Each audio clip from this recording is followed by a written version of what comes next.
మరి ఒకనొక దినాన మరణ సమయంలో కూడా మరి తల్లిని విడిచిపెట్టలేదు. మరి ఆహ్లాద గారికి అప్పచెప్పి ఉన్నారు.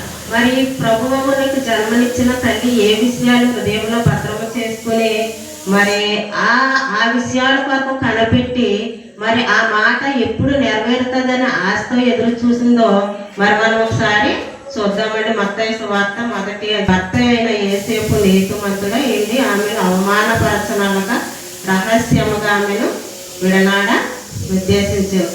అతడు ఈ లోకంలో కూడా ముందుగా మరి ప్రదానం చేయబడతాడు, తర్వాత వివాహం చేయబడతారు, తర్వాత వారు ఏక శరీరం అవుతారు. మరి వీరిద్దరికి ప్రదానం చేయబడిన తర్వాతే మరి పరిశుద్ధాత్మ వలన గర్భవతి అయ్యిందంట.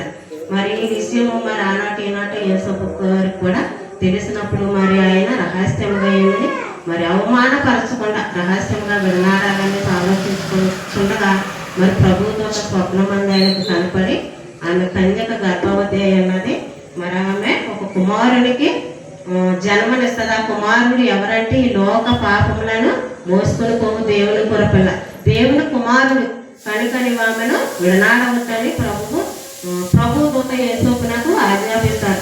ఈ మాటలన్నీ కూడా మరి యేసోపు గారు మరి హృదయంలో భద్రం చేసుకున్నారంట. దూత చెప్పినప్పుడు హృదయంలో భద్రము చేసుకుని